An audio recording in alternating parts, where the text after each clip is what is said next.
Donc je le disais, dans cette discussion, dans ce débat, c'est la dimension sociale des opérations de restructuration qui vont nous intéresser. On rentrera évidemment dans le cœur des dispositifs de soutien qui ont été mis en place par le gouvernement. On fera aussi un petit détour sur les pratiques les plus fréquentes utilisées dans les entreprises et je parle notamment là, je précise ce que je veux dire, l'occasion de faire un point sur l'utilisation de la RCC, rupture conventionnelle collective.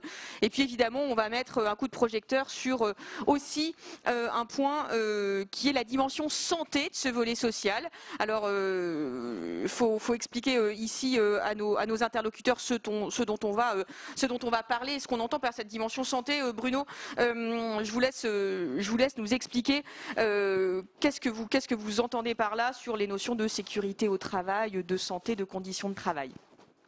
Bien, écoutez, on peut dire que le droit des restructurations sur son volet social a été, je vais dire, très sécurisé avec la loi de sécurisation de 2013. Elle a été complétée au fil de l'eau, donc on a une procédure, une prévisibilité qui est assez grande, mais effectivement l'évolution et ce que moi j'appelle l'angle mort dans les procédures qui parfois les font dérailler ou, je vais dire, conduisent à quelques difficultés, c'est effectivement les sujets de santé au travail et notamment la façon dont on peut, je veux dire, traiter ces questions. Alors, dans un document qui était avant la note CHSCT, qui est maintenant... Oui, qui était la note CHSCT, qui depuis les ordonnances Macron et le CSE est une partie incluse dans le livre 2, qui est la note CSSCT. Et clairement, dans certaines situations, deux types, je dirais, deux angles. C'est la question des réorganisations, de leur complexité, des transferts de charges et de ce qu'ils induisent sur la santé au travail. Et puis les problèmes plus aigus ou immédiats liés au caractère anxiogène et au fait qu'il puisse y avoir, là aussi, je dirais, des signaux faibles. Ce n'est pas les mêmes que ceux dont on parlait dans la table ronde précédente, mais des signaux faibles sur les personnes et qu'il faut avoir mis en place un certain nombre de mécanismes avec les partenaires sociaux de l'entreprise pour être en mesure de les repérer et de les traiter. Petite question avant que vous détailliez ce que vous voulez dire, Bruno, et que Frédéric prenne la parole. Si on parle de ça aujourd'hui, c'est pas nécessairement qu'il y a une actualité hyper brûlante autour de ce sujet.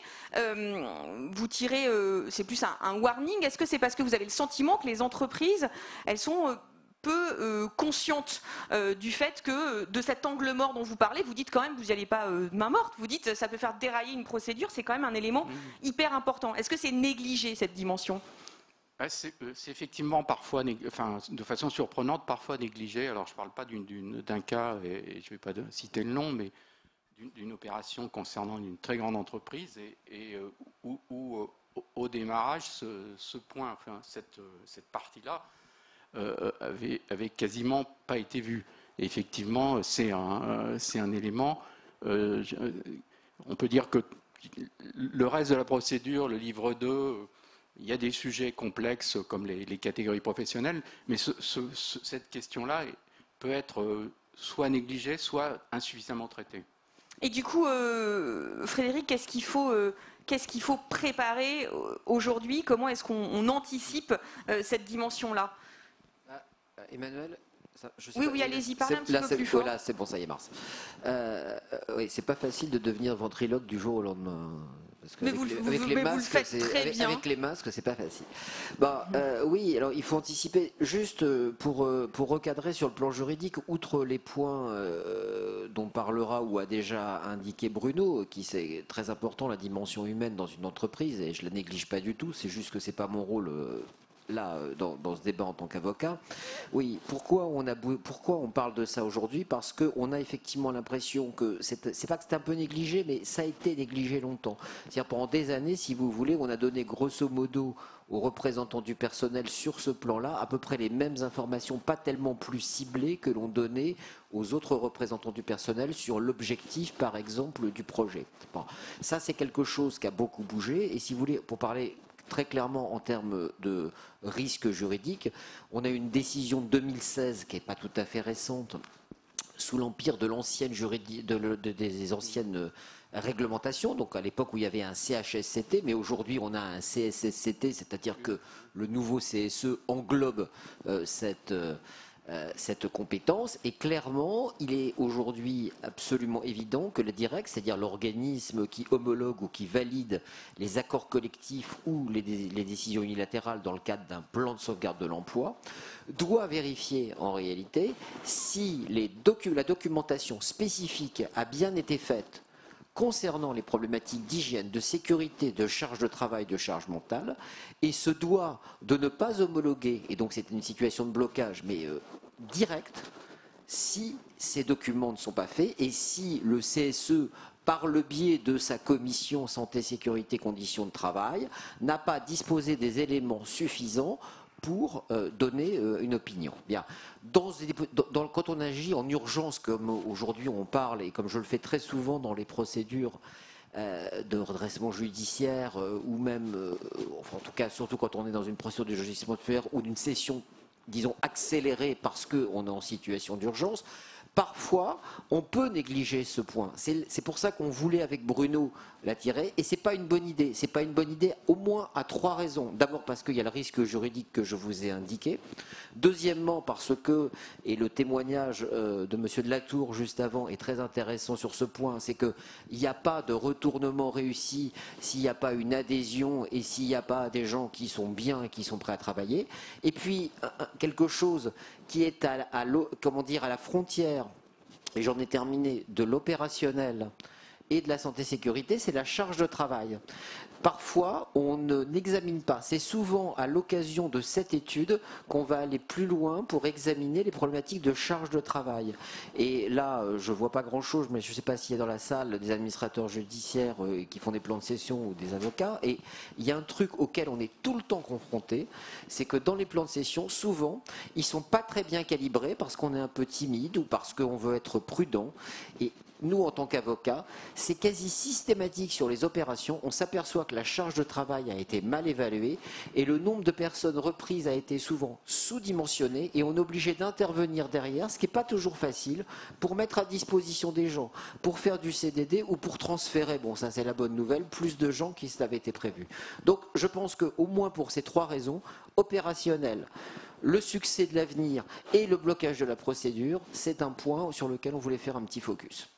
Bruno, vous voulez compléter ce tour d'horizon de Frédéric, peut-être aussi attirer notre attention dans certains secteurs sensibles ou des activités qui sont dangereuses, entre guillemets. Je pense on avait parlé centrales nucléaires, etc.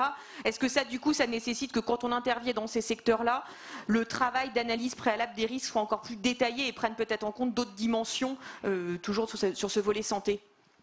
Bien sûr que sur des industries de process, le cas dont je parlais, c'était effectivement, on était dans la chimie, par exemple, où on a un travail avec des industries de process et une charge mentale assez forte, mais aussi Mettez le micro bien. Mais aussi, pardon, on peut être dans des cas où on a des travailleurs isolés. Je pense à des réseaux, par exemple, commerciaux, avec des personnes qui peuvent avoir, je dirais, des signaux faibles pour des raisons personnelles et qu'on touche beaucoup moins bien. Donc, je dirais qu'il y a ces 2 cas de figure en particulier, mais effectivement, au-delà de la directe et avant la directe, c'est aussi, je le rappelais pour réagir sur ce que disait Frédéric, c'est un angle d'attaque de l'expert assez souvent aussi. Bien, alors est-ce que, je pense qu'on peut peut-être avancer dans notre discussion, on avait dit qu'on ferait ce petit point santé, on s'est dit aussi qu'on ferait, avant de rentrer dans le cœur du réacteur de notre discussion qui va être l'activité partielle de longue durée, peut-être s'arrêter dans notre tour de piste sur la RCC. Vous nous aviez dit l'année dernière, ici même, Frédéric, je vous cite, que vous nous aviez démontré par A plus B que la RCC n'était pas un outil de gestion à chaud. On était prêt à vous croire, on va effectivement vérifier aujourd'hui si c'est le cas. Est-ce que les entreprises, elles se sont saisies de cet outil? Est-ce qu'il a trouvé son marché? Est-ce qu'il a rencontré le succès escompté? Chiffres à l'appui et sentiments à l'appui. Si vous pouvez partager des statistiques et un ressenti, c'est très bien. Alors, les chiffres à l'appui, je pensais qu'on aurait les éléments. En fait, le ministère du Travail ne publie aucun chiffre, ni sur les accords de performance collective, ni sur les RCC. Il y en a de temps en temps sur les PSE. Ce qu'on sait, c'est que c'est un dispositif qui a rencontré un succès limité, mais surtout pas dans des conditions d'urgence, comme le retournement. À partir du moment où on est sur un dispositif qui est négocié et qui, par ailleurs, est entièrement basé et uniquement basé sur du volontariat. Donc si vous avez des opérations où vous devez faire des coupes, où vous devez faire fermer tel ou tel site, la RCC n'est clairement pas un outil adapté. Frédéric, vous en avez vu beaucoup, ou en tout cas, est-ce que les entreprises se sont interrogées sur l'utilité de cet outil? Ah mais on a pratiqué, hein, on en a fait. C'est un bon outil, c'est un bon outil, mais je maintiens ce que j'avais indiqué l'année dernière. Pour nous, c'est pas un outil d'intervention à chaud. Je ne veux pas répéter ce que j'ai dit l'année dernière, mais c'est simple. Hein, il faut du temps pour négocier, il faut des moyens pour donner des contreparties. Tout ça, c'est pas et le principal intérêt, c'est qu'effectivement, dans la RCC, vous n'avez pas besoin de détailler et d'indiquer votre motif économique. Donc, lorsque vous êtes sur quelque chose qui est plus opérationnel que réellement pour des raisons économiques, c'est un très bon outil. Là, en l'occurrence, quand on intervient à chaud, nous, on a des difficultés économiques avérées, on n'a pas beaucoup d'argent et on n'a pas beaucoup de temps. Donc, c'est pas le bon outil. Je voudrais juste compléter sur ce que dit Frédéric. Pour moi, la RCC est dans la panoplie qui est très, très large aujourd'hui des outils. C'est un outil de mise en œuvre de la GPEC finalement, qu'on va pouvoir utiliser avec d'autres dispositifs comme l'accord de mobilité, mais c'est vraiment un outil opérationnel de mise en œuvre. Alors justement, on va revenir un peu plus largement sur l'éventail de cette boîte à outils dont la RCC fait évidemment partie, des PDV, des PSE, des accords de performance politique, des GPEC, vous en avez parlé, mais aussi un nouvel acronyme. Vous me corrigez si je me trompe, l'APLD, l'activité partielle de longue durée. Donc ça, on a l'impression quand même que ce dispositif vraiment qui a été mis en place avec le Covid depuis quelques mois, il vole un peu la vedette des autres instruments qui sont dans la boîte à outils. Et puis on peut se douter qu'il va continuer à le faire puisque, si je ne me trompe pas, le gouvernement a annoncé le 10 septembre que ce dispositif d'APLD, activité partielle de longue durée, allait être prolongée jusqu'à l'an prochain. Alors qu'est-ce que vous en pensez, vous Bruno, de cet instrument né dû au fait du Covid en fait? En fait, c'est pas tout à fait vrai. L'activité partielle c'était un dispositif qui existait, qui a été totalement relooké et reboosté. Là, on peut saluer, comme l'ont fait les précédentes tables rondes, les pouvoirs publics qui ont été très réactifs et qui ont mis à partir du moment où il y avait une décision du gouvernement de prononcer un confinement généralisé, on a mis en place un airbag social. C'est ni plus ni moins que ça, c'est qu'on a assuré la paye de 13 millions de salariés.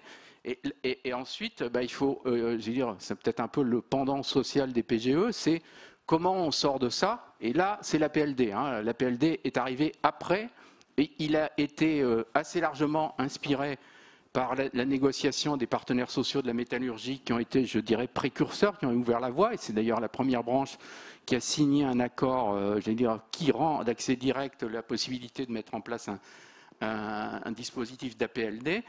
Et c'est un dispositif qui va bien au-delà, puisqu'il peut durer jusqu'à 36 mois. Donc c'est un accompagnement dans la durée. Mais on n'est plus dans l'activité partielle de droit commun. Là, on essaie de se donner une visibilité. Ça nécessite un accord. On ne peut pas le mettre en place de façon unilatérale. Ça, c'est totalement fermé. Alors qu'aujourd'hui, aujourd'hui, tous les dispositifs nécessitent un accord, sauf le plan social où il y a une voie unilatérale.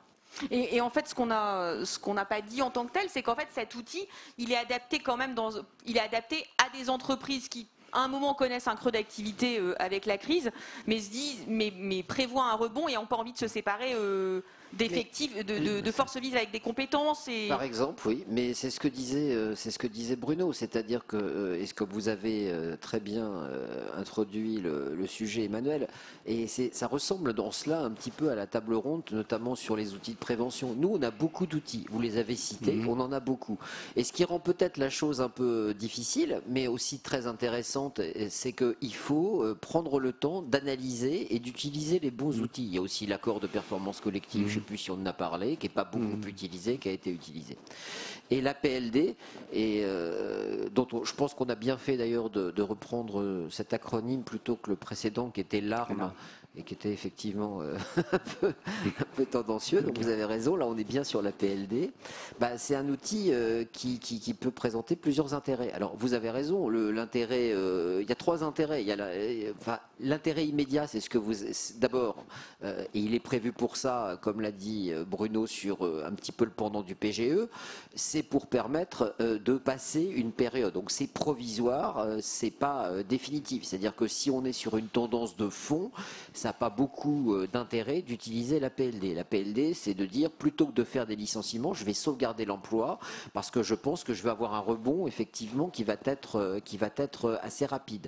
Le deuxième sujet, c'est que c'est encore plus le cas lorsque vous êtes sur des populations ou des entreprises, on en parlait hier au téléphone avec Bruno, où les gens sont très qualifiés ou mettent très longtemps à être formés. Vous avez parfois des métiers où il faut des années pour former les gens, et c'est vrai que si on a un creux de 2-3 ans, ça serait quand même dommage de s'en débarrasser pour devoir réembaucher, voire reformer les années d'après. Et puis il y a un troisième arbitrage, il ne faut pas se leurrer, c'est que si on est effectivement dans cette hypothèse de rebond, c'est que mine de rien, le coût d'un licenciement économique aujourd'hui n'est pas négligeable et il peut s'avérer, avec le système qui a été mis en place d'aide par l'État, finalement plus économique et aussi plus citoyen de maintenir l'emploi tout en dépensant moins d'argent et en n'ayant pas besoin de refaire du recrutement ou voire de l'appel à l'intérim ou au CDD ultérieurement. Donc il y a aussi parce que ça peut coûter cher un licenciement, donc il y a un arbitrage à faire. Oui, et parfois, de mettre 40% les gens, effectivement, c'est quel maximum prévu pendant la durée d'application de l'accord à l'écart, si je peux dire, enfin à l'écart en tout cas en travail partiel, ça peut être une solution qui s'arbitre vraiment avec la mise en place d'un PSE. Mais Bruno, de ce qu'on comprend de ce que dit Frédéric, c'est quand même, on ne va pas se mentir, l'avantage pour l'entreprise, c'est quand même qu'il y a une prise en charge par l'État de ce coût du chômage partiel. Donc mécaniquement, il va, si ce n'est déjà fait, cannibaliser les autres outils, puisqu'en fait... Il y a effectivement, sur la notion de coût, j'entends. Il y a effectivement une part de socialisation du coût, puisque dans l'activité partielle, on partage finalement l'effort entre l'entreprise, parfois un peu le salarié, parce qu'il n'y a pas une compensation à 100%, et l'État. Ça nécessite effectivement, ce qui est quand même intéressant, et je crois, y compris par rapport à l'exemple précédent, c'est une mobilisation et surtout une explication du projet, je veux dire, puisqu'il faut... Il y a un préambule à l'accord et que c'est un point important.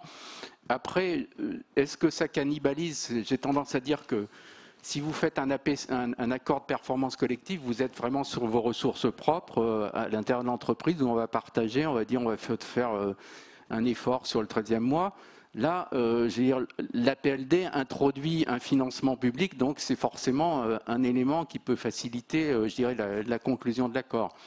Après, il faut voir les dernières évolutions, et en particulier le décret qui est toujours je dirais, en consultation, puisque manifestement, il y a une très grande introduction de souplesse sur la conciliation entre les différents outils, et en particulier en cas de mauvaise fortune, je dirais que les règles qui avaient été posées au départ dans le projet de décret sont en train d'être très, très assouplies. Et non, juste, allez-y, Emmanuel, mais je voulais faire une observation comme ça, parce qu'on est entre nous, si je peux dire. Moi, pour un vieux juriste comme ça, moi, je trouve ça quand même formidable qu'on est quand même aujourd'hui, vous vous rendez compte la vitesse où vont les choses. Ça a été signé dans la métallurgie, ça a été signé la semaine dernière dans la Syntec, ouais. Donc ça fait dire 2 branches. Il y a des entreprises comme Safran, c'est connu. On travaille actuellement pour des clients sur des projets, et on n'a toujours pas le décret. ça va très très vite. Vous vous rendez compte, on met en place aujourd'hui des processus où on n'a pas encore la réglementation. Ça va très très vite. Et là, justement, par rapport à cette histoire de réglementation, vous nous éclairez sur la deadline du 1er octobre qui a été repoussée au 1er novembre. Oui, maintenant c'est acquis, c'est le 1er novembre. Oui. Donc ça maintenant, c'est si on veut bénéficier du taux de prise en charge. Non, dans les nouvelles versions, enfin Bruno, tu confirmes, hein, mais même il y aura même pas. Dans la première version, il était dit qu'il fallait signer avant le 1er octobre pour bénéficier du taux préférentiel de 60% du brut plafonné à 4,5 SMIC, qui était l'indemnité que l'État donnait à l'employeur. Et après, elle baissait de 4% si vous signez plus tard pour encourager les gens à signer vite. Dans les nouvelles versions qui circulent, mais aujourd'hui, c'est que ça sera toujours à 60%. Il n'y a plus deux taux, il n'y a qu'un seul taux. Ok, très clair. Du coup, la dernière question me fait signe, si je puis dire, et on me dit dans l'oreillette qu'il faut que nous rattrapions un petit peu notre timing. Vous avez tous les deux cité ce que Baudouin de la Tour a dit tout à l'heure sur la nécessité d'embarquer les salariés, d'avoir vraiment une qualité dans ce contexte-là aussi de dialogue social le plus fluide et le plus apaisé possible. Où est-ce qu'il est l'employeur dans ce dispositif ? Quelle est la communication managériale qu'on attend des directions dans cet environnement difficile et sur ces différents sujets dont on a parlé? On est toujours sur un sujet qui est compliqué parce que le droit social, il y a la notion de délit d'entrave, donc on doit passer par les instances, je veux dire, prioritairement en premier lieu. Mais ça ne veut pas dire qu'une fois qu'on a passé ce cap, on s'interdit toute communication, mais forcément, il faut la préparer parce qu'on est sur des sujets complexes. Préparer également le cascading managérial pour s'assurer que la compréhension, les messages qu'on veut passer, on s'est organisé pour les passer. Parce que ceux qui vont communiquer, après une annonce, après une réunion de CSE, c'est forcément les syndicats. Donc si les salariés n'ont que cette source d'information, elle risque d'être déformée, plus ou moins anxiogène. Donc c'est vraiment un point essentiel, effectivement, de s'assurer d'anticiper et de bien préparer, y compris d'ailleurs à l'extérieur de l'entreprise, dans l'environnement institutionnel de toutes les parties prenantes d'une entreprise sur son territoire. Frédéric, vous voulez conclure sur ce point 15 secondes. Hein. Le premier point, c'est qu'effectivement, il ne faut pas être en réaction et donc il faut préparer sa communication. Deuxièmement, il faut partir du principe qu'on est, excusez-moi l'expression un peu, mais du côté du manche quand on est l'employeur, donc on ne peut pas avoir la même liberté d'action dans le niveau d'expression que peut l'être des syndicats ou des représentants des salariés. Et je pense qu'il faut quand même informer, il faut dire la vérité, moi je crois beaucoup à l'information et à l'éducation. Je suis des mauvais jeux de mots, il ne faut pas avancer masqué, même si en ce moment c'est pas très difficile, c'est pas facile. C'est génial pour clore cette table ronde et cet échange entre vous. Merci beaucoup d'avoir partagé aujourd'hui votre expérience et attiré notre attention sur des points qui n'étaient pas forcément toujours dans l'esprit de notre auditoire. Merci beaucoup à vous Frédéric et Bruno. Merci bien. Merci beaucoup.